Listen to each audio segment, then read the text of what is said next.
Adam dan Hawa. Masya Allah. Jadi Adam dan Hawa ini adalah orang pertama yang menghuni dunia ini. Apa kata Allah Subhanahu wa taala?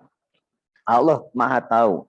Allah yang menciptakan Adam dan Hawa. Maka Allah berfirman ketika Adam Hawa ini turun ke dunia ini. Selanjutnya Allah Subhanahu wa taala berfirman seperti ini.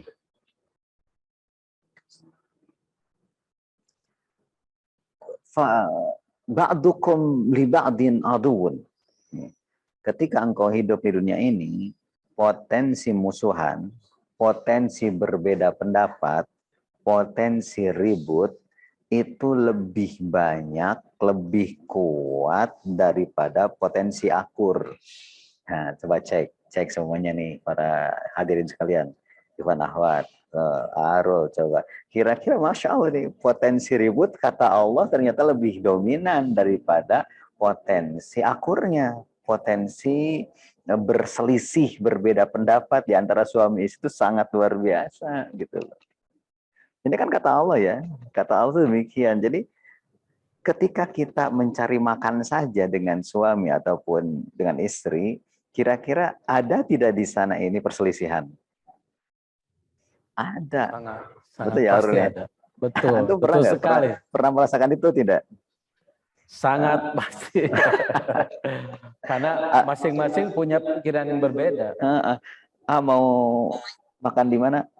Di Padang jangan di Padang atuh. Kemarin kan Padang, sekarang Padang lagi. Ya udah masakan Sunda. Masakan Sunda nggak enak manis coba. Terus apa kata laki-laki akhirnya? Guys kalau gini udah begini jangan makan aja sekalian.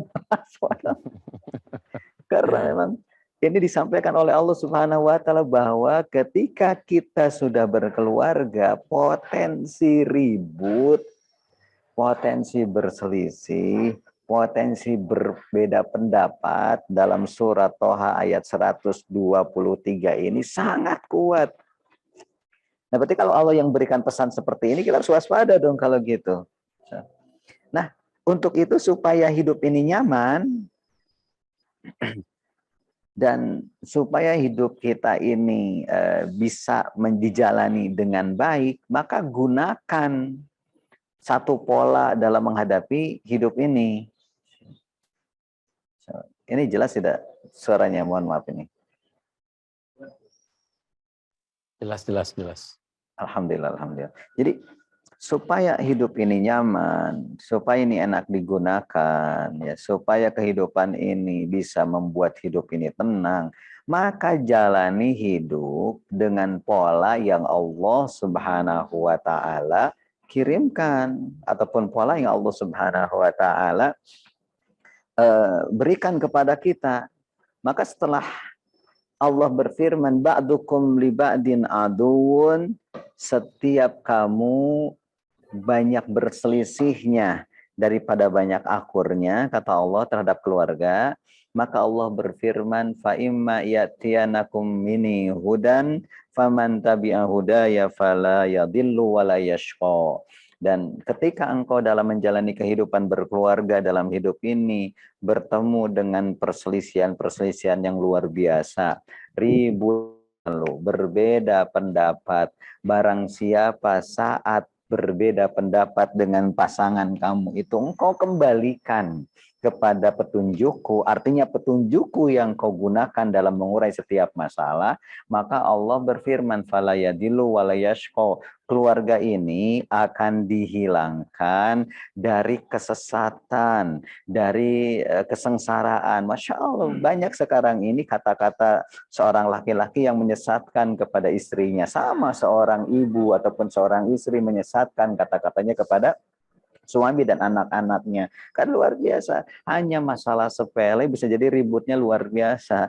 Hanya masalah tidak membaca SMS saja, WA-nya saja, itu bisa jadi masalah aku berhari-hari. Benar nggak Arul? Coba antum punya kata seperti itu tidak? Iya, telat membaca, ya kan, telat baca dan lain sebagainya itu bisa jadi pertengkaran juga. Masya Allah, betul. Masya Allah. Jadi memang luar biasa. Allah sudah menginformasikan nih para hadirin sekalian, Bapak Ibu yang dirahmati Allah, bahwa kehidupan di dunia ini ketika kita sudah menjadi suami ataupun istri, Allah wanti-wanti itu. Allah wanti-wanti bahwa potensi bermusuhan di antara kita itu sangat dominan. Potensi tidak akurnya itu lebih banyak dari potensi akurnya. Arti potensi ya, ini potensi ya. Jadi bukan pasti enggak, tapi potensi tidak akurnya, potensi ributnya, potensi berselisih pendapatnya, ini banyak kok. Coba kapan saja berselisih pendapat? Banyak ternyata. Memilih tempat makan, ada aja perselisihan. Memilih kemana kita mau liburan, pasti ada keributan di sana. Betul nggak? Memilih kendaraan yang akan digunakan sama. Masya Allah. Memilih uang, pakai uang apa gitu dalam liburan ini, pasti akan ramai. Gitu nggak? Mengantar anak, semuanya. Jadi 24 jam ini syarat akan perselisihan. Dan ini wajar. Ini wajar karena Allah menyampaikan kepada kita supaya kita tahu gitu loh. Supaya kita sadar bahwa kehidupan kita ini perlu dikelola dengan pola yang disampaikan oleh Allah. Pola apa itu? Allah sudah buat polanya dalam kehidupan ini, yaitu Al-Quran. Gitu loh. Jadi ke Al-Quran. Nah selama pola kita tidak menggunakan pola yang dibuat oleh Allah dalam kehidupan ini, pasti ngarang. Kalau sudah ngarang, apa dampaknya? Dampaknya akan tadi, yadillu wal yashqa dalam surah Thaha ayat 123 ini. Akan sesat, akan sedih, kecewa. Tidak dibaca WA-nya. Masa sih? Saya itu kan sudah menikah dengan dia itu berapa ya? 10 tahun. Masa WA saja nggak bisa dibaca sih? Padahal kan bisa saja kan buka, selisih lagi kan. Statusnya online, tapi kok nggak dibaca-baca. Nah, ini kayaknya pengalaman pribadi ini. Itu potensi juga, itu luar biasa. Iya. Jarang orang membahas dari sisi ini, Harun. Jarang sekali. Bahwa sejatinya ketika kita tahu seperti ini dari Al-Quran, Allah bukan mau menjerumuskan kita, tidak. Tapi Allah memberikan pemahaman kepada kita sehingga kita waspada. Contoh nih BNN. BNN ini mengeluarkan sesuatu. Nah ini. Pola hidup sehat ala BNN. Dahsyat nih. Sebentar nih, ada yang mengganggu. Sebentar.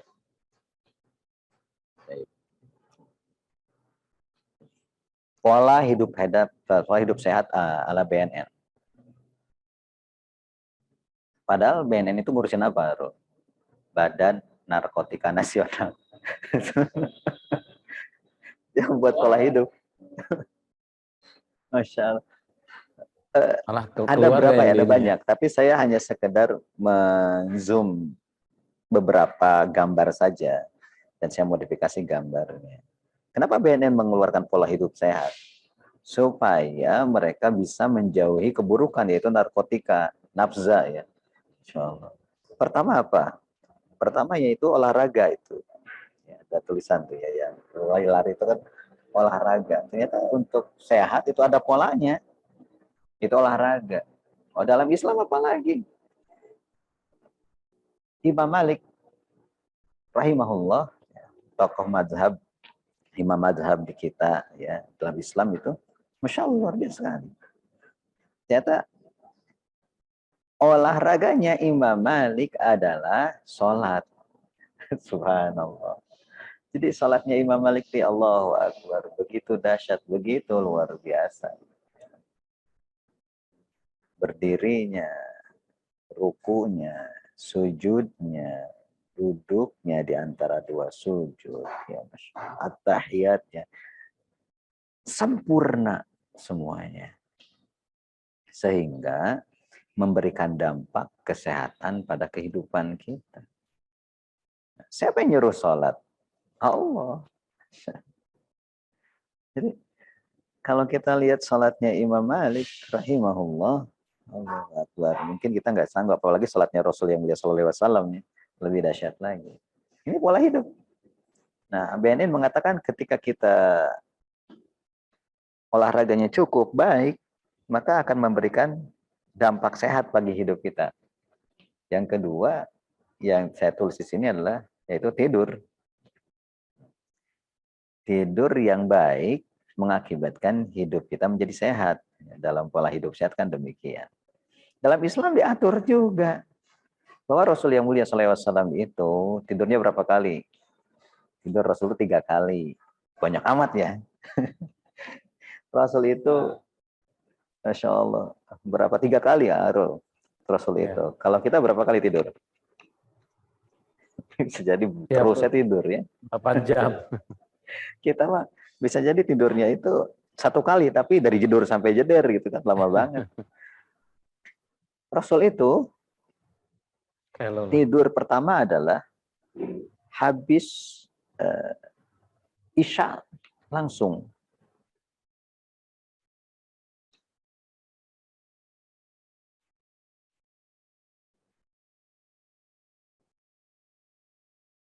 Jadi dari Rasul itu ketika tidur pertama itu dari Isya sampai Jaufil Lail, sampai tergelincirnya malam. Jadi, Masya Allah, luar biasa ya. Rasul tidur pertama adalah dari Ba'da Isya langsung sampai yang namanya itu, mohon maaf,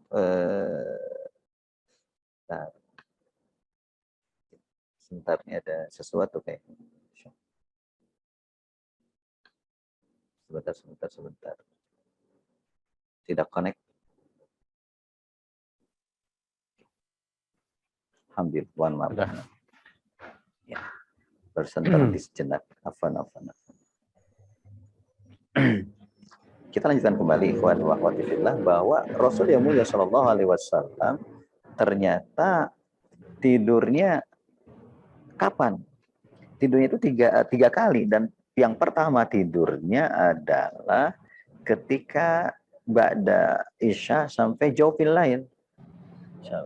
Dalam kajian Tibun Nabawi, Ibnu Qayyim Az-Jauziyah menuliskan dalam kitabnya yaitu Tibun Nabawi bahwa kualitas tidur sebelum jam 12 malam ini maksudnya itu kualitasnya 2-3 kali lebih baik daripada pada jam 12 malam. Insyaallah.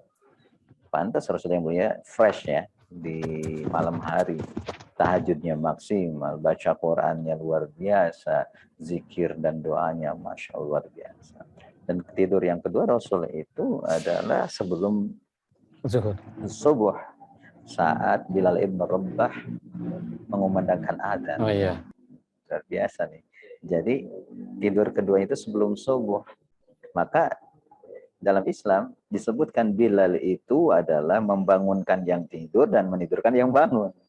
Karena udah tahajud ditidurkan, ayo maksud itu ada azan awal. Kan kalau azan awal itu populer ya dahulu mah. Nah sekarang udah nggak populer lagi di kita karena kita jarang yang bangun saat itu.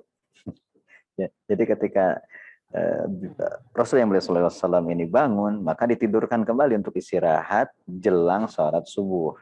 Jadi kemudian sholat subuh ada yang azan, azannya adalah di Ummi Maktum, Abdullah bin Ummi Maktum. Kenapa Bilal pertama azannya, yang kedua adalah Ummi Maktum? Karena Bilal itu adanya tegas, jelas, ya. Jadi membangunkan itu cocok. Kenapa Ummi Maktum inilah ada azan subuh? Karena dia enak suaranya, gitu. Alhamdulillah. Nah, kemudian Rasul kapan tidur yang ketiga? Yang ketiga Rasul tidurnya adalah qailulah. Tidur sedikit di waktu siang. Qabla zuhur ataupun ba'da subuh. Ini pola hidup sehat Allah Rasul yang SAW diikuti oleh BNN. Allahu Akbar. Dan yang lain. Nah, dalam Islam begini, hidup sehat aja ada polanya. Ingin membuat baju supaya baju ini nyaman, dikenakan, pede, kemudian lagi akhirnya ketagihan untuk memamerkannya mungkin kepada orang-orang karena memang didesain dengan desainer yang bagus dan pola yang sempurna. Masa sih untuk menghadapi kehidupan berkeluarga nggak ada pola? Harus ada polanya. Nah, dalam Islam, hidup ini harus ada polanya. Apa polanya? Pertama, bahwa Islam ini tidak melakukan apapun kecuali harus mengerti, harus paham. Jadi saat orang melakukan sesuatu itu harus paham. Emang kenapa harus paham? Ketika dia paham, maka dia akan sadar, dia akan peka. Paham itu oleh apa? Maka ayat pertama kali turun ke dunia ini adalah apa coba? Iqra bismi rabbikal ladzi khalaq. Tentang bacaan. Apa perbedaannya dengan tilawah? Dalam Islam itu ada perbedaan. Dalam bahasa Arab itu ada perbedaan. Kalau iqra ataupun qiraah, membaca, tapi yang ia baca mengerti, paham, sehingga mampu orang ini menyampaikan kembali dari apa yang dibacanya. Itu namanya iqra. Tapi kalau tilawah, nah kalau tilawah membaca, boleh jadi orang yang membacanya nggak paham. Maka tilawatul Quran, banyak orang yang membacanya, paham nggak bacaannya? Ada yang tidak kan? Berarti bisa jadi dia membaca Al-Quran, tapi nggak paham apa yang dibacanya. Bisa saja seperti itu. Ya. Bisa saja seperti itu. Ya. Tapi dampaknya kan berbeda. Namun demikian, meskipun tilawah ini tidak mengerti apa yang dibaca, Allah tetap saja memberikan pahala yang luar biasa. Tidaklah alif, lam, mim ini satu huruf. Tapi alif satu huruf, lam satu huruf, mim satu huruf.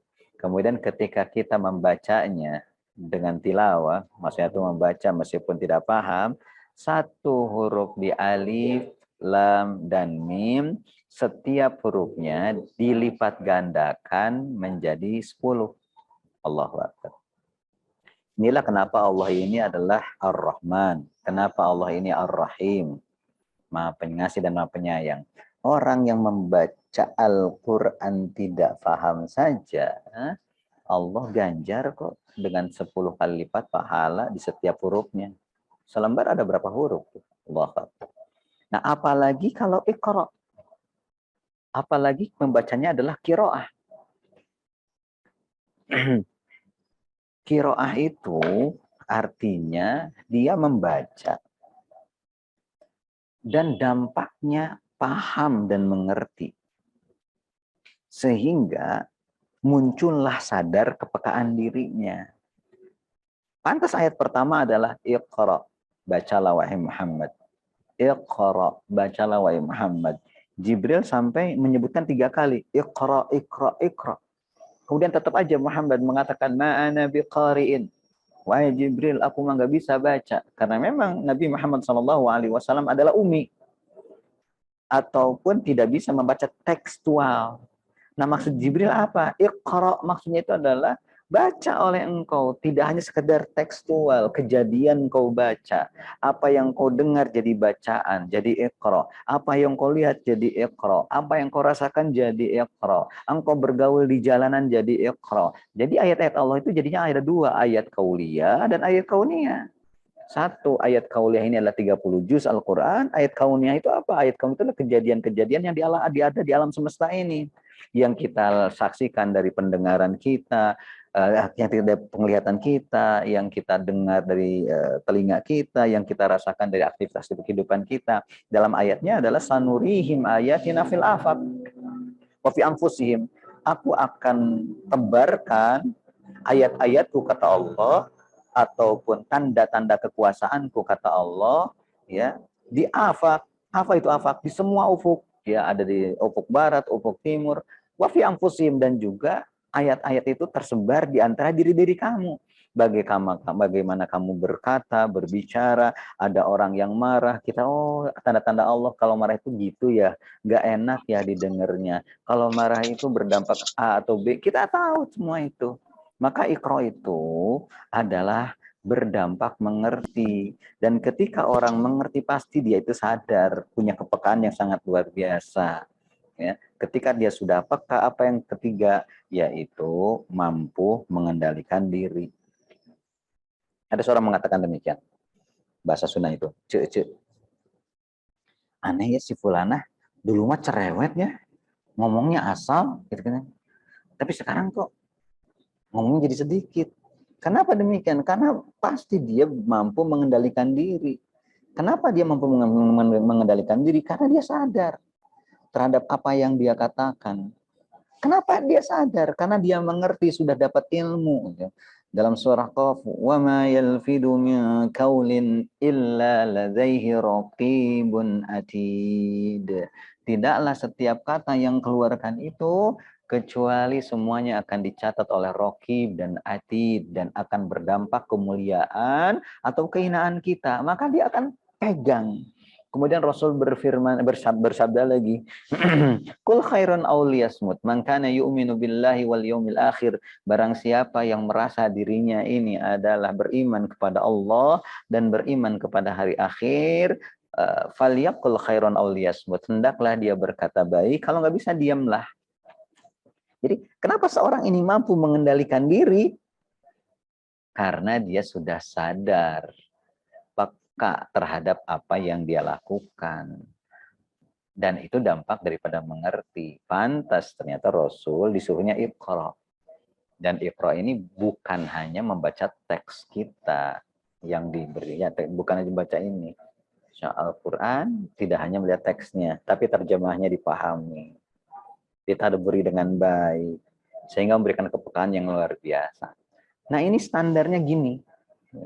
Jadi ketika ada masalah apapun, kita harus memiliki standar hidup dalam menghadapi masalah. Polanya ternyata paham, mengerti, akhirnya dia sadar, peka, dan bisa mengendalikan diri. Kalau sudah bisa mengendalikan diri, dia akan paham mana yang halal, mana yang haram, mana yang boleh, mana yang tidak boleh, mana yang mulia, atau mana yang akan menghinakan kita. Apalagi kalau pola hidup ini diinstal kepada keluarga gitu loh. Jadi setiap individu keluarga, baik dia laki-laki ataupun baik dia perempuan, statusnya sebagai suami istri, masing-masing bisa mengendalikan diri. Karena dia sadar bahwasanya kehidupan ini adalah berawal dari keluarga, bagus dan rusaknya, bagus dan buruknya dunia ini berawal dari keluarga, mulia dan hinanya generasi berawal dari keluarga. Ini yang penting teman-teman sekalian. Jadi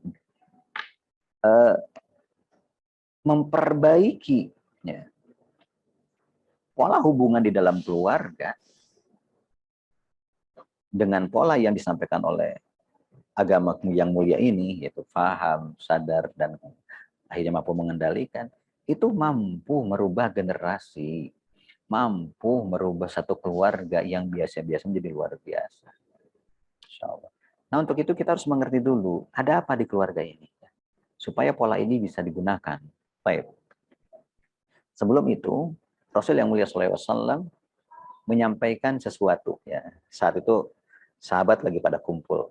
Ya, pada kumpul. Kemudian Rasul yang mulia SAW membuat satu satu garis. Ya. Garis segi empat seperti ini. Rasul mengatakan, hada insan.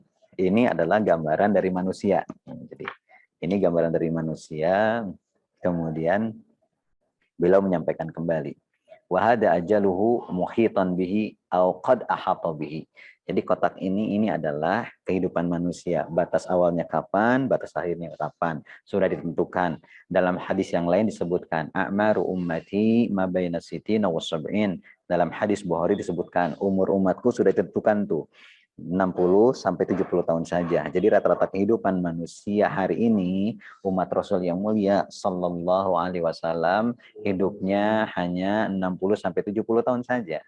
Insyaallah. Nah, maksudnya Rasul kenapa berbicara ini? Supaya kita sadar dari mengerti hidup ini ada batasnya. Berarti harus benar-benar mengendalikan kehidupan ini sehingga kemuliaan diraih. Setelah itu Rasul akhirnya apa? Membuat satu garis kembali dan luar biasa garisnya ini sampai tembus ke garis yang terakhir.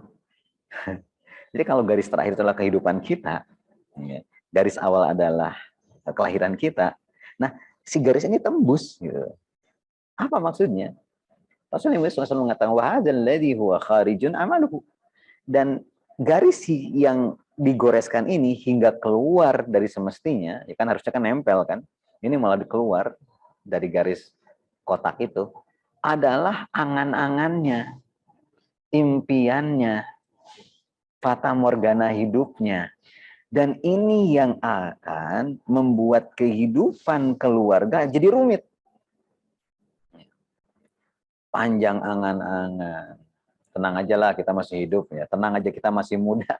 Maaf, kematian itu urusannya bukan muda, ya, bukan tua, bukan sakit, bukan sehat, bukan celaka, bukan selamat, tapi takdir Allah. Nah sayangnya kita nggak tahu takdir hidup kita bersama istri dan suami kita berapa lama lagi gitu loh. Apakah seminggu lagi atau berapa kali lagi? Yang lebih parah lagi, inilah yang membuat orang-orang yang ahli imajinasi ini menjadikan kehidupan ini adalah seolah-olah gimana ya, subhanallah. Ya, udahlah pokoknya happy-happy aja. Jalani aja apa yang terjadi hari ini. Hati-hati. Rasul pernah wanti-wanti. Penyakit tua akan muncul ketika masa mudanya tidak ditundukkan kepada agama. Ini bahaya sekali, ikhwan. Jadi, penyakit tua akan muncul kepada orang tersebut jika masa mudanya tidak mau diatur oleh agama. Jika masa mudanya tidak mau ditundukkan oleh wahyu. Apa penyakit tua itu? Satu, cinta dunia, UUD. Mata duitan, hitung-hitungan. Yang kedua, panjang angan-angan. Masya Allah.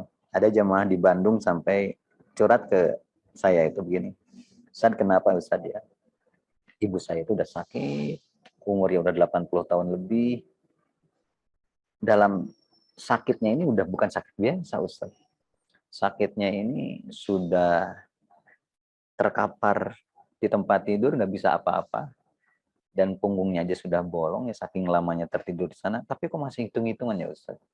Sampai dia mengatakan, emas mama mana, kumpulin emasnya, uang mama mana, kumpulin. Padahal umur yang sudah tidak lagi muda, 80 tahun, dalam kondisi sakit, belum tentu kita disehatkan. Dan yang lebih parah lagi Ustadz ini, kok sampai ngomong begini ya, nanti kalau mama sehat, nanti kita renovasi rumahnya ya, dengan seperti ini, seperti ini, seperti ini, seperti ini. Angan-angannya begitu panjang. Ya, dengan sangat hati-hati ya, Allahu Akbar. Ya, mudah-mudahan orangnya mendengar ini. Saya tanya kepada orang tersebut, Bu, dulu mama sebelum sakitnya ataupun masa mudanya seperti apa sih terhadap agamanya? Dia termenung, Pak. Termenung, diem, tertunduk begini. Itulah Ustaz. Saya tuh ngajak ya, untuk sholat aja susah Ustaz. Mohon maaf ya Ustaz, saya membuka aib ibu saya, katanya begitu. Insya Allah kita kata, tapi ini kan saya bilang begini, jadi mohon maaf, apa yang terjadi hari ini kepada si ibu ini memang digambarkan oleh Rasul, Bu. Jadi ketika orang pada kehidupan mudanya 20 tahun, 30 tahun, 40 tahun, 50 tahun ini biasa-biasa, tidak tertarik, hidupnya diurus oleh Allah, diurus oleh Al-Quran, Sunnah, maka akan berdampak dalam kehidupan masa tuanya justru makin hitung-hitungan, makin cinta cuan, Kalau hanya sekedar cinta cuan silahkan lah ya. Ini mah cinta cuan, fulus biasa gitu ya. Dan tidak hanya itu, jadinya panjang angan-angan. Gitu Arul, tersenyum Arul ya. Insya Allah. Mohon maaf. Insya Allah luar biasa. Jadi kenapa kita harus mengerti sedari dini supaya kehidupan masa tua kita ini benar-benar tidak menyusahkan siapapun. Nah, Dan Ustaz, tidak selalu masa duitan. Naudzubillah. mohon maaf deh, Kemudian tadi Rasul yang mulia sallallahu alaihi wasallam diinterap dulu, menuliskan Ustaz. kembali. Garis. Kelihatan ya Bu Bapak ya? Arul kelihatan tidak nih Pak si slide yang saya share ini? Ya, Oke, kelihatan. ada garis-garis putih, garis-garis merah, garis-garis merah, garis-garis merah, garis-garis merah. Yang garis merah itu tidak keluar dari kotak. Kotak itu adalah kehidupan kita. Awal kotak yang ada garis itu adalah mulai kehidupan kita. Akhir kotak yang garisnya itu sampai keluar itu adalah akhir kehidupan kita. Kotak itu adalah manusia hidup. Garis itu adalah ternyata impiannya begitu panjang. Orang besok baru meninggal aja masih ngimpi buat apa? Buat gedung, mengumpulkan sesuatu. Waduh, luar biasa banget. Nah, yang merah ini apa? Garis seperti bantalan kereta api. Rasul menyampaikan wa hadhil khutat as-sigharu al-a'rad. Nah, ini adalah garis-garis ini yang kecil ini al-a'rad. Hambatan-hambatan, ujian-ujian ataupun ya fitnah-fitnah yang akan terjadi. Fa'in akhta'a hadza, jika sudah melewati yang satu, nasyahu hadza, akan kembali menghadapi tantangan yang baru. Jika sudah selesai masalah yang satu ini, maka pindah ke yang kedua, siap dengan tantangan yang baru. Ketiga, keempat, kelima, keenam, ketujuh, kedelapan, sampai terus. Sampai kapan ya Allah? Hatta zurtumul maqabir. Sampai kita berhenti kehidupan ini. Kalau gitu boleh nggak kita mengatakan, ya Allah, jangan hadirkan ujian pada kehidupan saya. Ya boleh. Tapi Allah akan geser itu waktu hidup kita. Berarti dengan kata lain, kita meminta mati kepada Allah Subhanahu wa taala gitu kan. Karena hidup ini adalah sesuatu yang pasti ada ujian. Jadi, hidup ini perpindahan dari satu ujian ke ujian yang lain. Ini dalam hadis Nabi Muhammad SAW mengatakan, wahadil khutat, dan ini adalah tantangan, masalah, ujian, fitnah. Ketika selesai fitnah yang pertama, maka akan disambut dengan fitnah yang kedua, ketiga, keempat, kelima, dan lain-lain. Baik, ini ya. Baik. Memang ketika kita di keluarga akan bertemu dengan apa saja. Ada apa dengan keluarga ini? Nih, ini akan sampaikan ke antum sekalian. Intinya di dalam surah Al-Furqan, surat ke-25 ayat 20. Wa ja'alna ba'dukum li ba'din fitnatan atasbirun. Wahai manusia, wahai Arul, kita semua, bahwa dijadikannya suami untuk istri, istri untuk suami, ternyata untuk merupakan cobaan bagi kalian. Atasbirun, Allah mengatakan bisa nggak bersabar. Allah mengatakan bisa nggak bersabar. Gitu. Karena gimana? Karena fitnah ini banyak menggelincirkan suami ataupun istri, membuat istri jadi tidak taat kepada Allah. Akhirnya kepada suami pun tidak taat. Menjadikan suami sewenang-wenang, sehingga setiap kata menyakitkan dan penuh kedoliman kepada istri. Maka dijadikannya suami, dihadirkannya istri dalam kehidupan kita, itu pilihan Allah. Ya. Untuk apa sih? Atasbirun, untuk memunculkan sifat sabar yang mulia pada diri kita. Loh, emang sifat sabar itu mulia? Iman itu standarnya 2, kata Rasul. Nisfun sobrin wa nisfun syukrin. Setengahnya ada di syukur, setengahnya ada di sabar. Kenapa disebutnya at-tasbirun? Karena bersabar jauh lebih luar biasa dalam melatihnya. Contoh gini lah, kalau kita besok dapat uang 1 miliar, kira-kira persiapan nggak bagaimana cara ekspresi mendapatkannya? Nggak usah. Gimana ya nanti ekspresinya ya? Saya akan teriak atau gimana? Nggak usah Pak, nggak usah Pak, nggak usah pakai mendramatisir begitulah. Ketika ada uangnya pasti kita akan senang, titik. Tapi untuk bersabar itu perlu latihan. Maka Allah kirimkan suami untuk istri, istri untuk suami, supaya sifat mulianya muncul pada kehidupan keluarga ini, yaitu sabar. Apa arti sabar? Menahan. Nahan dari hati yang mengeluarkan suasana yang dibenci oleh Allah. Niat, keinginan, rencana-rencana yang dibenci oleh Allah. Tahan tuh. Jadi kalau suami seksi nih, awas ya. Pokoknya nggak akan ditanya. Ini adalah sesuatu yang buruk, kata Allah. Tahan. Enggak, tapi kata Allah nggak boleh ya. Saya harus tahan nih. Saya tahan. Itu maksudnya saya sabar. Saya harus sabar ini. Tahan dari kata-kata yang menyakitkan. Karena ketika kata-kata menyakitkan dibenci oleh Allah. Jadi maksudnya sabar, bahasa agamanya adalah al-imtina, yaitu menahan. Tahan kata-kata yang menyakitkan. Maka dia pilih kata-kata yang disukai oleh Allah. Kurang ajar, ganti dengan subhanallah. Dasar sih ya. Nah, subhanallah. Keren banget. Masya Allah. Ganti, tahan. Karena kehidupan keluarga ini interaksi yang luar biasa antara Adam dan Hawa. Antara laki-laki dan perempuan. Yang Allah katakan bahwasanya setiap aktivitas kita kecenderungannya adalah banyak tidak akurnya gitu loh. Maka kesabaran ini menjadi tameng untuk mengupgrade kemuliaan kita. Di akhir ayat Allah berfirman apa tadi itu? Ya, coba dilihat nih ayatnya dalam surah Furqan ayat 20 ini, surat 225. Wa kana rabbuka basira. Dan adalah Allah pasti melihat engkau. Artinya sabar tuh gak bisa modus gitu loh. Pura-pura sabar nggak bisa, pasti ya mesti ketahuan. Kamu ketahuan pasti meskipun kamu nggak sabar.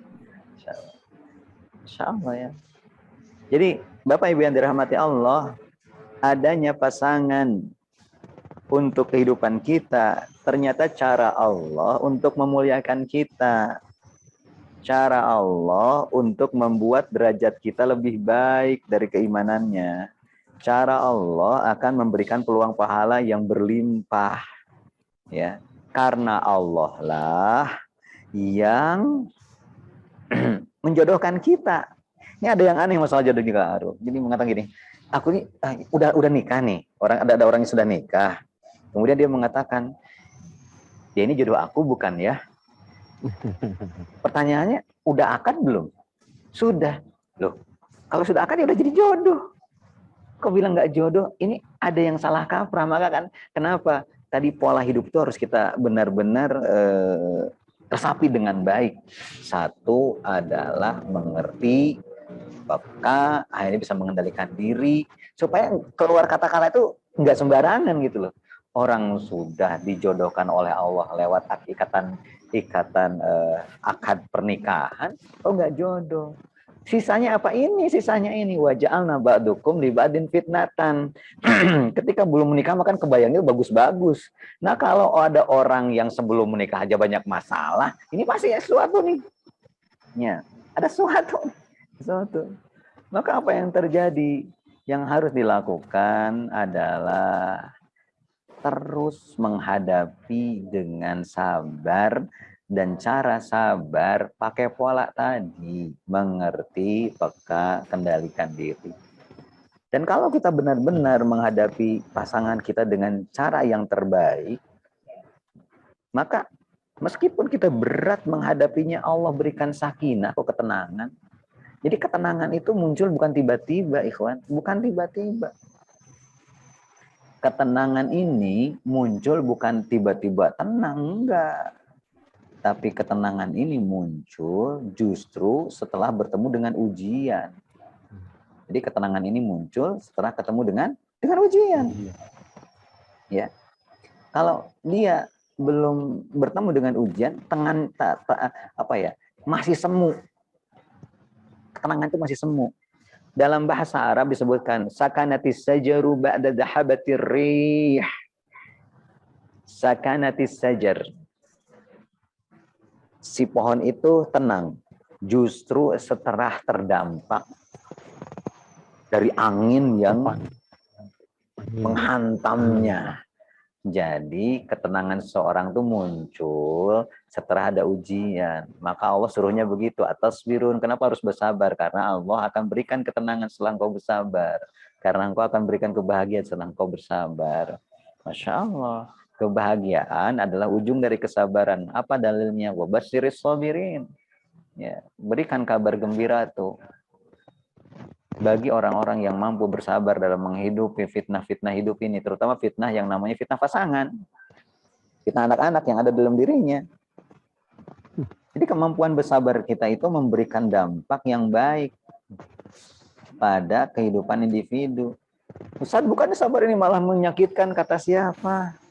Ketika Allah menginformasikan tentang sabar dan ketika dicek kesabaran ini dari sisi medis, ya, ataupun sesi kesehatan, maka Masya Allah, sabar itu memberikan dampak yang sangat luar biasa kepada spiritual kita. Jadi nggak usah healing lah. Healing pergi ke Pangandaran, healing pergi ke Pelabuhan Ratu, malah berdampak pusing karena banyak uang yang dikeluarkan. Aduh, begitu. Ya udahlah, insya Allah mungkin ini waktunya sudah habis ya, Arulnya. Bisa kita nanti insya Allah ta'ala dikembangkan di sesi yang lain. Insya Allah ta'ala. Warakufikum. Jazakallah khair. Baik, terima kasih Ustaz Rijal. Tentunya Bapak Ibu sekalian, materi tadi ini sangat berada di tengah-tengah kita, wabil khusus yang sudah berkeluarga, betul tidak? Nah, bagi Bapak Ibu sekalian, ini materi akan terus berseri ya, karena memang setiap Senin ya, dan judul aja kita ini Sakinah Solution. Untuk itu Bapak Ibu sekalian, bagi yang akan sekarang sesi tanya jawab, bagi yang akan bertanya silahkan untuk dibuka mic-nya, silahkan ditanyakan kepada Ustaz Rijal. Bagi Bapak Ibu yang akan menanyakan seputar dari materi yang disampaikan atau juga yang lainnya boleh silahkan. Ada siapa aja nih? Kita lihat nih.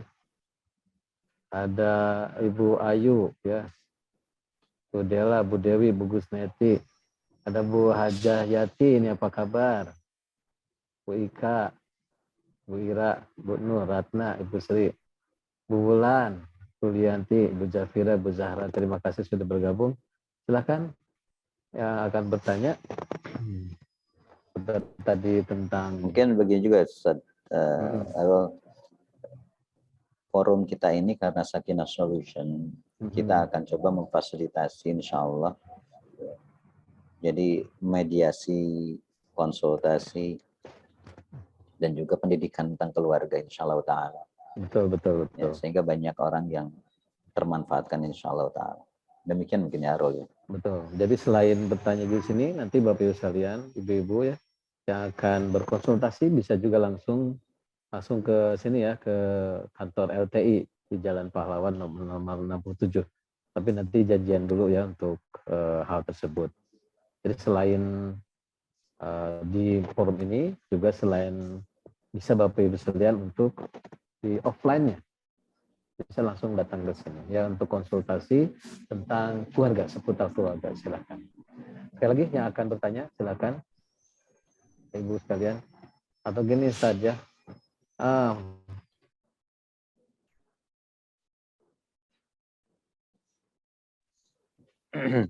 Dibisukan. Halo.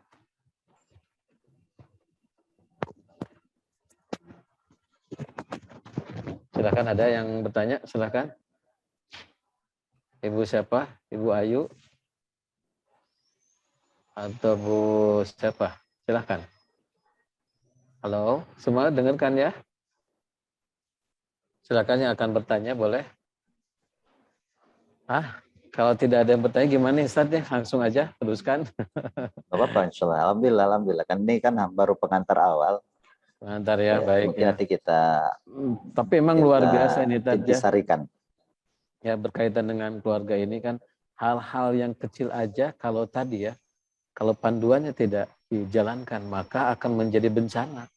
Iya, betul, betul. Ya kan? Tadi diceritakan Ustaz ya, hal WhatsApp saja ya kan artinya komunikasi, betul enggak? Betul, betul. Menjadi masalah besar, masalah Betul, anak, masalah pendidikan, masalah tadi makan aja untuk hal itu bisa jadi masalah itu, ya. Bahkan betul. salah jalan aja menjadi masalah itu, betul nggak? Paling banyak sebetulnya itu. Suami istri yang tadinya keluar rumah senyum-senyum, kemudian komunikasi tentang jalan, itu bisa jadi runyam. Dan bisa Betul. kalau balik kanan lah. Gak nyaman ini. Pulang ke Apa rumah pas dampaknya? saya gitu. Apa dampaknya? Nggak tegur sapa. Yang lebih Betul. parah lebih dari 3 hari. Nggak boleh. Dalam Islam nggak boleh. Maka Allah mengatakan atas birun. Jadi dijadikan suami, istri bagi pasangannya itu sebagai ujian, fitnah. Maka begini. munculkan sabarnya. Gitu, ini ada seperti ini.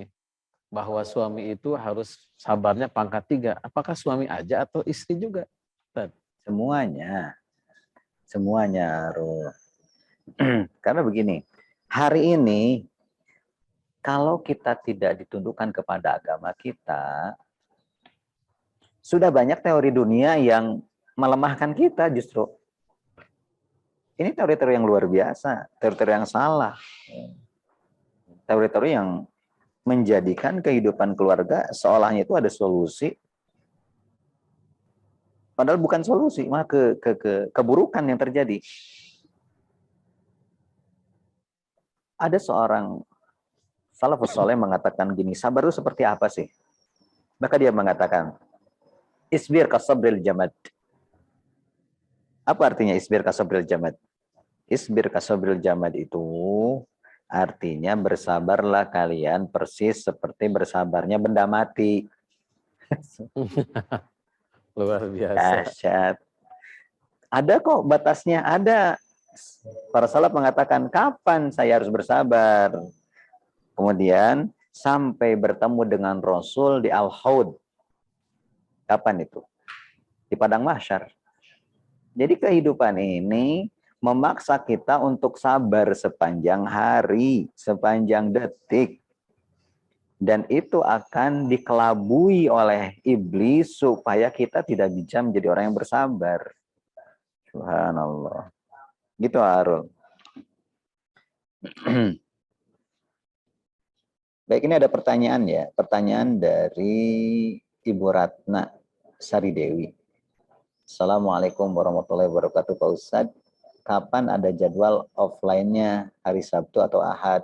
Karena saya masih terkait jam kerja, lewat Zoom di jam kantor kurang fokus, Masya Allah. Insya Allah. Bisa Bu, Insya Allah. Insya Allah nanti kita coba hadirkan ya offline-nya, Insya Allah. Insya Allah Ta'ala. Taib. Kemudian yang kedua, apa itu? Assalamualaikum warahmatullahi wabarakatuh. Alhamdulillah sehat berkah. Terima kasih Ustaz, sudah banyak sekali ilmu kesabaran dalam rumah tangga. Salam buat semua. Oh ini mah. Dan ini ada yang ini. Bu, ya Bu. Jadi gini Arul, jadwal harus offline. paham bahwa dijadikan pasangan untuk kita, baik itu sang suami untuk istri, istri untuk suaminya, supaya memperbaiki respon hidup dalam dunia ini. Sehingga kita menjadi mulia. adanya suami yang seperti itu, ya kelihatan itu centil dan lain-lain, kata istri, itu untuk memunculkan sifat mulia pada diri kita. Adanya seorang istri yang cerewetnya luar biasa, misalkan ini, maka dijadikan oleh Allah Subhanahu wa Ta'ala supaya sifat sabar dalam dirinya keluar menjadi lebih baik, hingga yang terjadi kehidupan ini menjadi indah. Insya Allah, ya. Baik, alhamdulillahirrahmanirrahim. Ustaz, Ini ada Ibu ada Ika. jawab. Bika ya, maaf saya mau tanya Ustaz, jika sang suami tidak mau mencari nafkah, apa yang harus dilakukan? Tapi sebelumnya Ustaz sebentar, tadi ada pertanyaan tentang kajian offline, jadi untuk sementara kajian offline kita masih dirumuskan, jadi masih hari Senin. Jadi hari Senin ini sebenarnya online dan offline, jadi Bapak Ibu sekalian yang akan hadir dalam ini setiap hari Senin dipersilahkan. Selain online, kita juga offline. Adapun kajian Emang kayak offline-nya, sepertinya kalau ya hari Senin kajian ini hari ini Setarul ya, ya hari kerja ya, kerja sebagian ya. tidak bisa fokus. Jadi untuk sementara kajian Wallah offline kita masih rumuskan, namun yang akan konsultasi dipersilahkan ya, bisa melalui grup dulu ataupun nanti datang ke kantor kami di Jalan Pahlawan nomor 67. Silakan tadi pertanyaan dari Bu Ika. Dijawab untuk yang tadi, jika suami tidak mau mencari nafkah.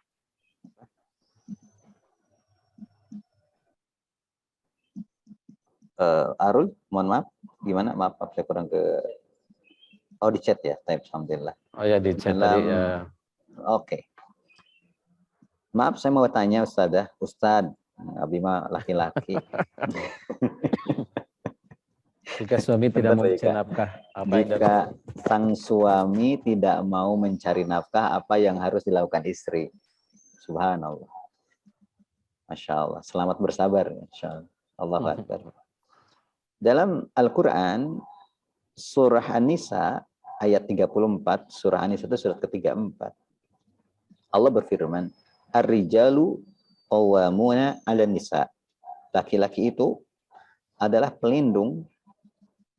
Pelindung di sini adalah pemimpin, di sini maksudnya pelindung. Pelindung ataupun pemimpin bagi sang perempuan sebagai istrinya. Jadi si suami, kata surah An-Nisa ayat 34 adalah merupakan pelindung, pemimpin bagi istrinya. Bima faddallahu ba'dahum ba'd. Karena Allah Subhanahu wa Ta'ala melebihkan sebagian laki-laki dengan sebagian yang lain, yaitu perempuan. Jadi Allah melebihkan laki-laki di atas perempuan. Kenapa? Karena kemampuan untuk melindungi ternyata bisa dilakukan oleh suami. Kemampuan untuk memberikan kenyamanan dalam konteks bahasa kehidupan bisa jadi suaminya hadir di kelompok ataupun di keluarga itu.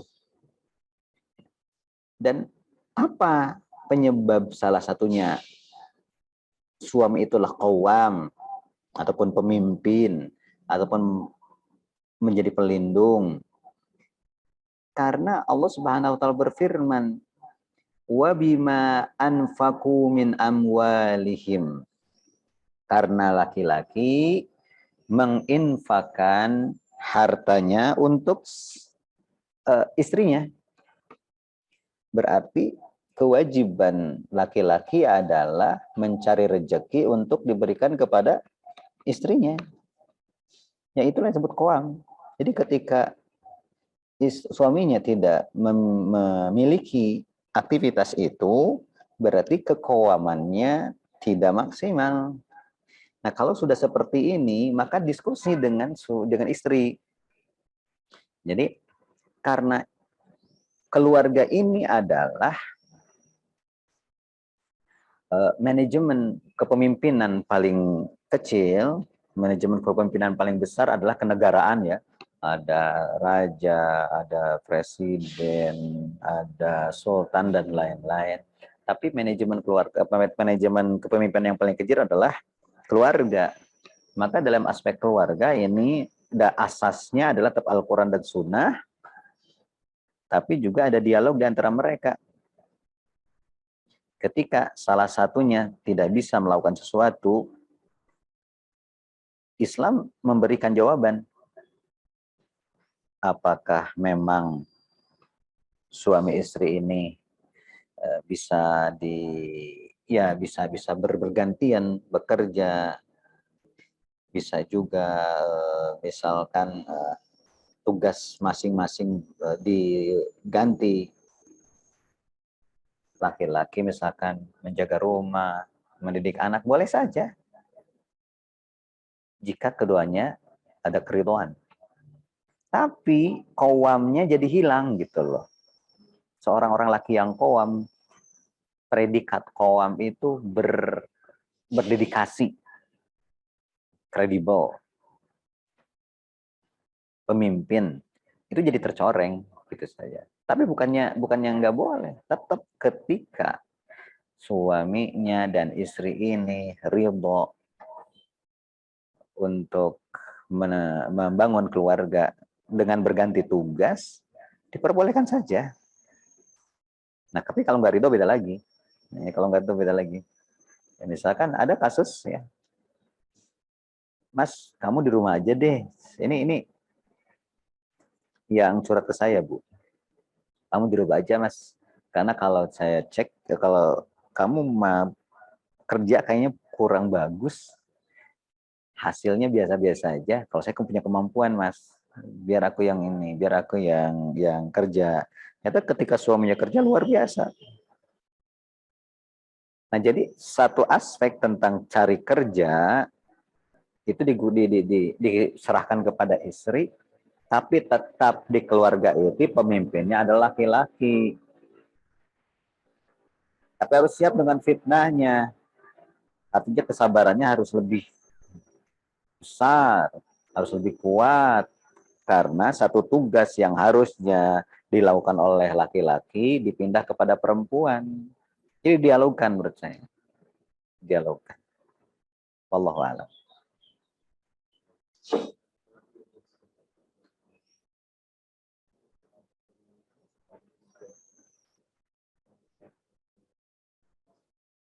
Yang mana nih?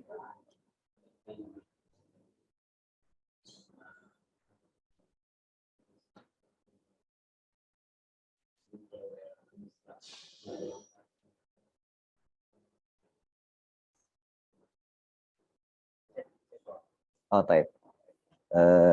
Saya bacakan tadi Arul bicara tapi nggak masuk. Masya Allah, pantesan. Subhanallah. Oh Ya, iya, iya. maksa, ini apa Arul? Nggak ada informasi. Jadi yang mana Arul? Nah ini. Tentang ini apa? Suami menghadapi suami yang sering cara bergaul dengan teman-teman wanitanya, sering ber-WA mesra layaknya pasangan pacaran, apakah masuk dalam maksiat? Subhanallah. Jadi langsung aja tadi ini satu ya, yang pertama, yang kedua begini. Harus satu-satu, nggak masuk Satu-satu aja. lupa. Oh, Apa? Ya siap, enggak. Jadi Islam itu menjaga kemuliaan seseorang dan tidak mau menjerumuskan orang yang mengaku dirinya Muslim ke dalam kehinaan. Salah satu penjagaan Islam kepada seorang adalah diaturnya bagaimana bergaul dan berhubungan dengan siapapun. Betul-betul diatur oleh Islam itu. Tidak sembarangan, Harun. Bahkan ketika seseorang misalkan berzina, na'udzubillahi min dzalik, keburukannya akan terjadi. Tidak hanya untuk dirinya, bisa jadi keluarganya. Karena keburukan zina ini begitu luar biasa, maka Allah turunkan syariat tentang zina. Apa itu? Mendekatinya saja sudah nggak boleh. Dalam Al-Quran, wala taqrabuz zina, janganlah kalian mendekati zina. Innahu, sesungguhnya perilaku zina itu fahisyatan, yaitu sebuah kemaksiatan yang rusak. Wasaat masira, dan tempat kembalinya pasti buruk. di akhiratnya akan berdampak keburukan, di dunia akan berdampak keburukan. Karena zina ini sesuatu yang sangat keji, maka Allah berikan syariat. Mendekatinya nggak boleh. Tual toel, melihat wajah perempuan penuh dengan nafsu, akhirnya itu nggak boleh kok. Apalagi layaknya pasangan istri. Atau lebih parah lagi, naudzubillahi min dzalik. Maka penting sekali kita mencari tahu tentang batasan-batasan sehingga kita bisa sadar, kita bisa peka terhadap kehidupan ini sehingga mampu mengendalikan diri insyaallah taala. Begitu. Yang kedua Pak Arul itu dari Baik, Ibu Ira ya. baik. Sehubungan dengan penjelasan Ustadz dan pertanyaan sebelumnya, saat suami tidak mau bekerja untuk keluarga, namun setelah bercerai nih ya, dia bekerja untuk keluarga barunya. Apakah ini yang dinamakan tidak berjodoh dengan keluarga sebelumnya? Gitu, Ustadz. Sebetulnya jodoh itu Allah Subhanahu wa taala memberikan kepada kita. Jadi memberikan kepada kita. Jadi yang pertama kali sudah jodoh. Namun karena kita memutuskan Sudah untuk habis. menyerah, Allah Subhanahu wa taala berikan takdir yang lain. Takdir itu indah, semua ada catatannya. Yang awal sudah jodoh, tetap jodoh. Hanya mungkin karena tidak bisa menjalani tugas kebersamaan, sehingga dia memilih untuk bercerai, dan cerainya adalah dalam kebaikan, itu nggak apa-apa. Tapi semua perceraian itu dibenci oleh Allah dan disukai oleh syaitan.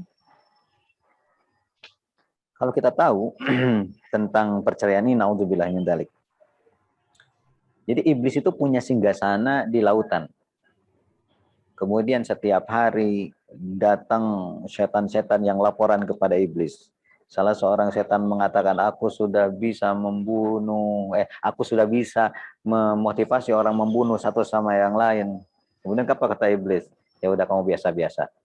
Tapi ketika ada satu setan datang kepada iblis mengatakan, aku sudah mampu membuat satu keluarga ribut dan membuat mereka bercerai.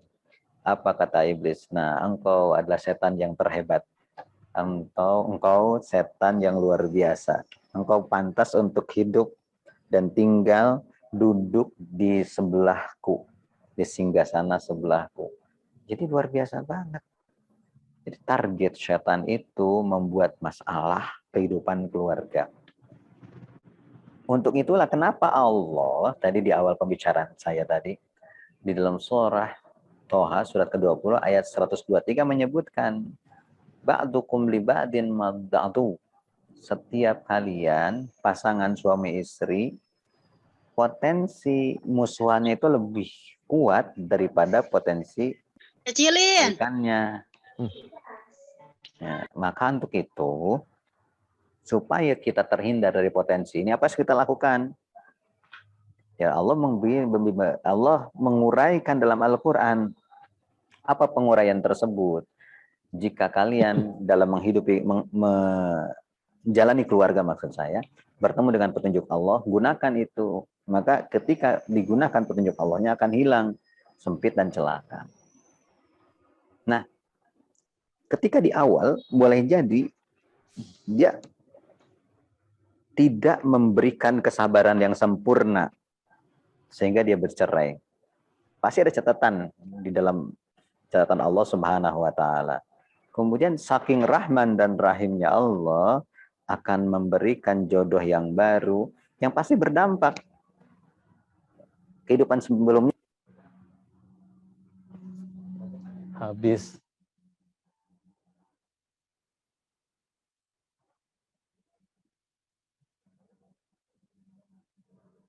Baik, Bapak Ibu sekalian, mohon maaf di studio ada kesalahan. Habis ini baterainya.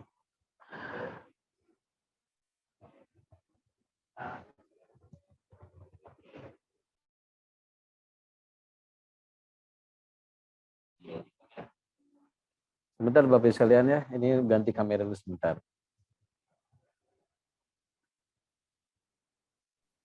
Halo, assalamualaikum. Sudah ada mulai. Suara sudah Kita ada. pakai ini aja, pakai yang satu lagi aja nih, pakai Ya. yang laptop saya saja nggak apa-apa. Sudah, ya udah ada. Gimana? Harus gimana? Kembali lagi pada yang tadi ya. Sekarang ada pertanyaan terakhir nih. Tadi ada yang terakhir ini ya pertanyaannya. Halo, yang chat ya? Ya. Assalamualaikum Ustaz, apakah suami harus? Yang tadi sudah tadi jawabannya udah ya. Halo. Baik. Halo. Ini kayaknya Udah jelas. tidak bisa di-receive dengan baik. Baik, pertanyaan selanjutnya aja ya. Pertanyaan selanjutnya. Baik, Assalamualaikum Ustaz, apakah suami harus memberikan penghasilan seluruhnya pada istrinya? Karena ada istri yang menuntut harus diserahkan semua pada istri. Bahkan jika suami memberi orang tuanya, istri ini marah. Gimana nih? Jadi si istri meminta supaya penghasilan suami itu diberikan kepadanya. Seluruhnya. Dan ketika maaf. Si suami akan memberikan saya ganti kepada dulu orang saya tuanya. ganti dulu pakai ini. Mana udah ada. Baik. Dimatikan satu lagi. Yang laptop. Chat. Saya bacakan Harul ya supaya tidak terjadi. Double. Assalamualaikum Pak Ustadz. Sehubungan dengan penjelasan Ustadz dan pertanyaan sebelumnya Udah. Ya. Yang kedua, Di bawahnya. Assalamualaikum Ustadz. Apakah suami harus memberikan penghasilan Double. seluruhnya kepada istrinya? Karena ada istri yang menuntut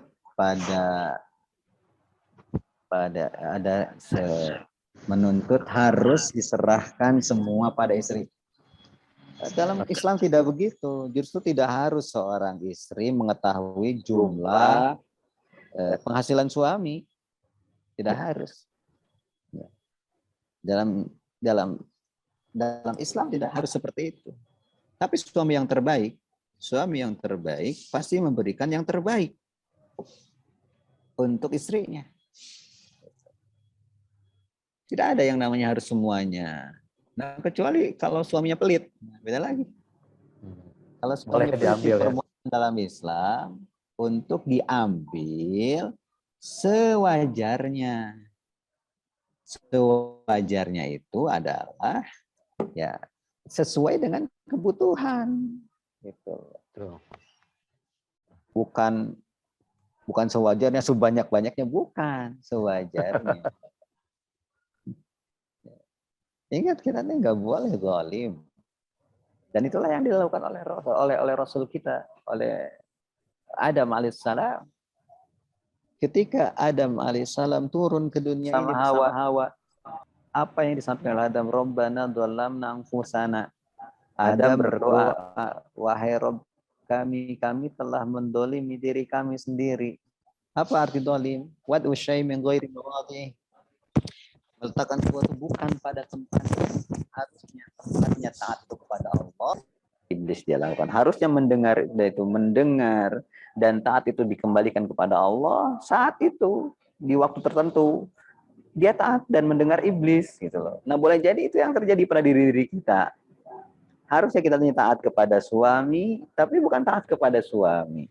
Harusnya kita ini sayang kepada istrinya atau totalitas atas dasar sayang kita ataupun cinta kita kepada Allah. Dia tidak menggunakan itu, kita zalim. Gitu. Nah, ketika kedoliman ini terjadi, maka akan berdampak burukan. Seorang suami zalim dalam menafkahi istrinya, maka jadi keburukan. Seorang istri zalim terhadap harta suaminya, harus suami itu menyerahkan semuanya. Ini juga adalah kedoliman yang berdampak keburukan, ribut, dan bisa jadi naudzubillah min dzalik, ujungnya perceraian nanti, naudzubillah min dzalik. Summa naudzubillah. Maka penting sekali kita menjaga batasan-batasan dalam bertindak sebagai suami dan istri. Sisanya apa? Allah menginformasikan sisanya bertakwa. Maka kan ketika pernikahan, apa kata Rasul yang mulia sallallahu alaihi wasallam? Sesungguhnya pernikahan itu adalah setengah dari agama, nisfuddin. Maka sempurnakan sisanya dengan bertakwa gitu loh. Setengahnya sudah kita lakukan. Nah, banyak kan orang ini yang ada di grup ini kan semuanya udah menikah, bisa jadi. Sudah selesai setengahnya. Tapi setengah yang lain harus disempurnakan itu dengan ketaatan. Taatnya kepada siapa? Kepada Allah. Jadi supaya sempurna setengahnya dengan ketaatan kepada Allah. Kata Allah, kata Rasul, yang namanya nafkah memang dari suami, tapi ya prosesif tentang pernikahan, tentang harta kepada suami itu dihindari kecuali ada kesepakatan dan suaminya memperbolehkan gitu. Kalau suami nggak ridho yang mudah nggak usah. Orang masalah handphone aja nggak boleh kok kita tiba-tiba tanpa minta izin langsung gitu. Insya Allah. Menjaga batasan-batasan ini supaya hidup kita lebih maslahat. Ada kalanya seorang suami tidak hanya memiliki satu istri. Ada kalanya memiliki 2 istri, 3 istri, 4 istri. Yang boleh jadi ya komunikasi-komunikasi di dalam WA itu tidak akan berdampak kebaikan bagi yang pertama, tidak berdampak kebaikan bagi yang kedua, bagi yang ketiga mungkin bisa jadi ada kebaikan. Maka yang perlu disisir, apakah sudah adil seorang, bukan sudah adil ya, sudah maksimal seorang laki-laki memberikan nafkahnya? Nah, tanya kepada istri. Maksimal itu seperti apa? Sesuai dengan kebutuhan, bukan sesuai dengan ideal yang dia inginkan, nggak begitu.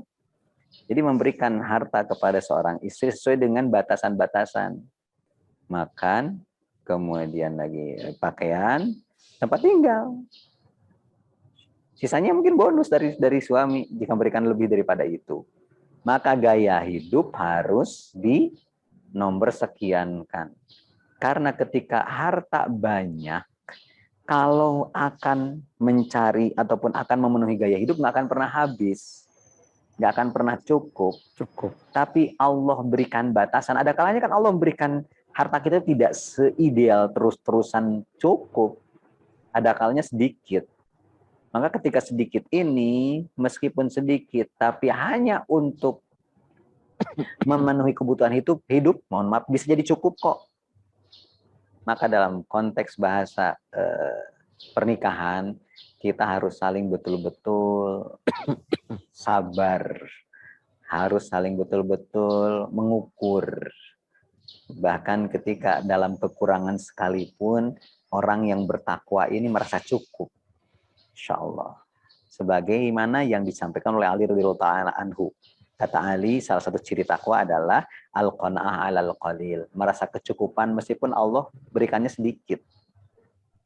Maka muncullah sakinah, muncullah ketenangan. Karena sakinah ataupun ketenangan bukan sesuatu yang begitu saja diraih. Enggak, itu pemberian Allah dari usaha yang kita lakukan. Enggak mungkin tiba-tiba datang. Alladzi anzalas sakinata fi qulubil mu'minin. Dialah Allah yang memberikan sakinah kepada hati-hatinya orang beriman. Bagaimana dia itu bisa dapat sakinah? Karena menghadapi pasangan selalu dengan bersabar, maka dia berhak mendapatkan predikat sakinah. Karena kesabaran yang dia keluarkan dalam menghadapi suami, dalam menghadapi istri, dalam menghadapi kehidupan ini, maka kesabarannya itulah pendatang sakinah. Wallahu a'lam. Wallahu a'lam.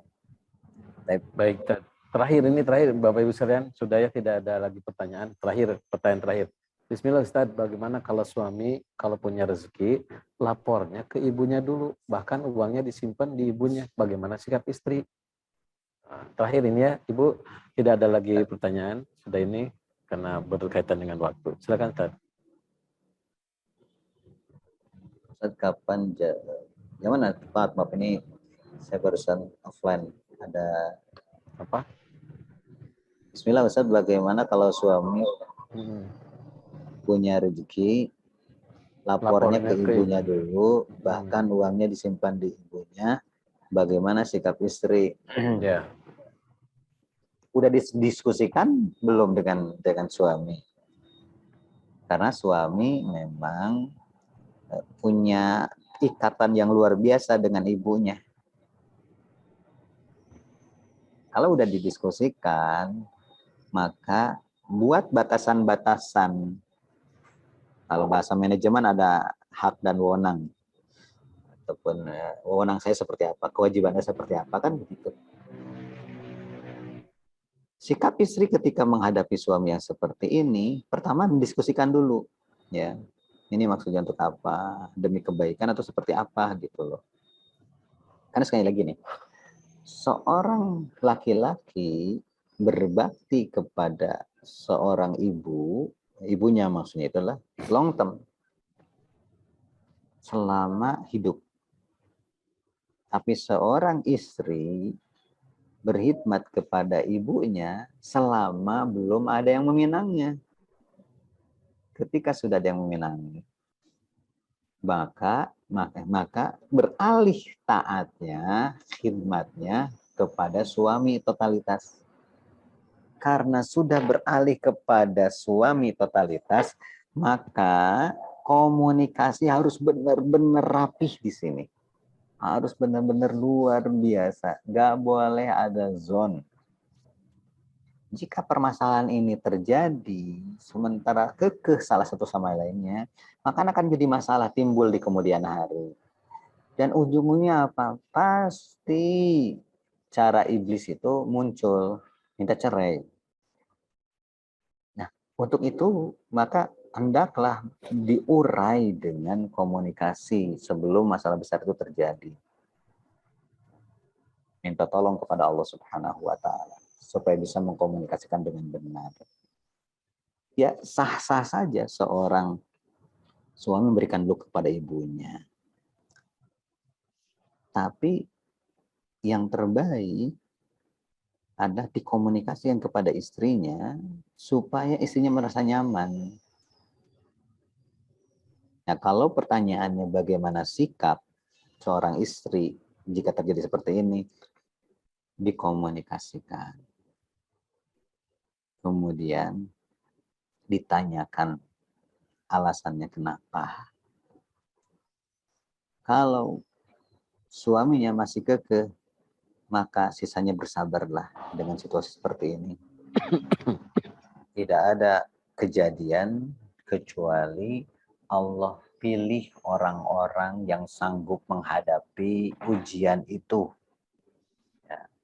Ketika ada orang yang bermasalah dengan keuangan, sehingga dia tidak bisa menghidupi kehidupan dirinya, Allah pilih orang ini bisa menyelesaikan.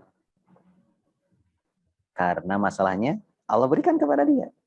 Ketika ada seorang yang luar biasa kehidupan keluarganya ini penuh dengan masalah karena kehidupan suaminya yang bisa jadi tidak pas dengan keinginan istri, Allah tahu dia pasti bisa menyelesaikan masalah.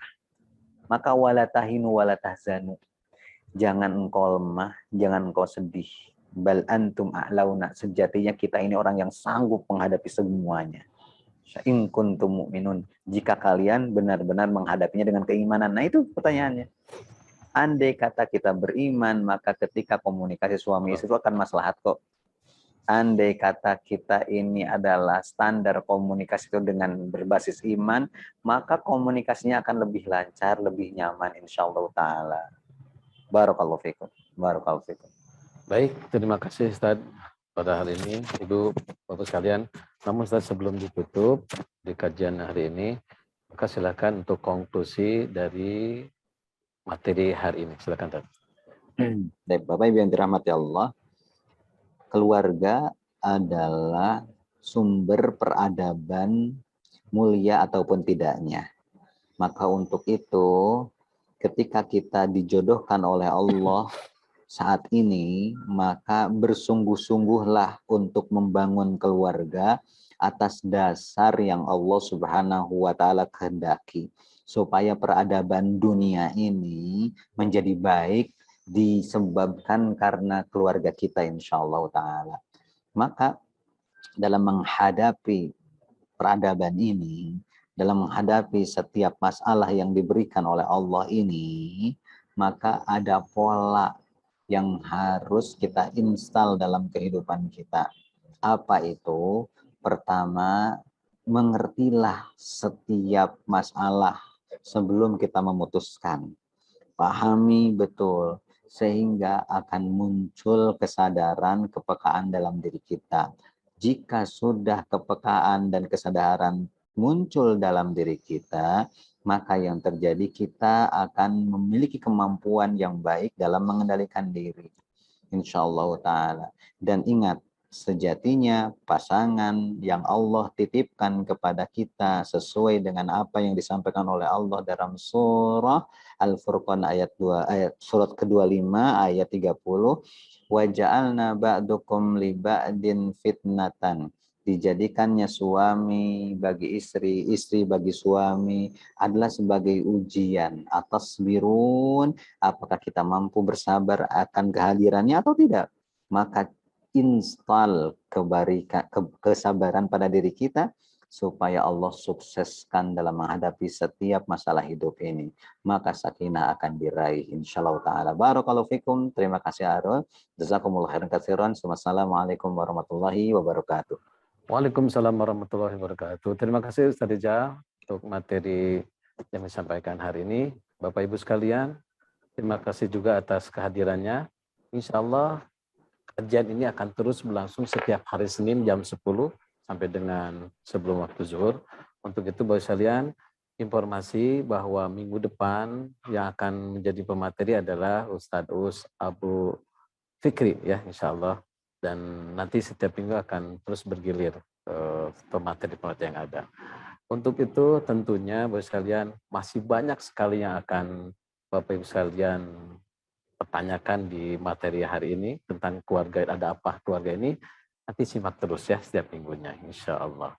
Baik, alhamdulillah besar karena waktu juga sudah mendekati waktu zuhur. Untuk itu kita akan tutup kajian hari ini dengan baca doa kifarat masjid bersama-sama. Alhamdulillahirrahmanirrahim. Subhanakallahumma bihamdika asyhadu an la ilaha illa anta astaghfiruka wa atubu ilaik. Hadirin, terima kasih. Assalamualaikum warahmatullahi wabarakatuh. Hatur nuhun. Warahmatullahi wabarakatuh. Makasih Ustadz ilmunya.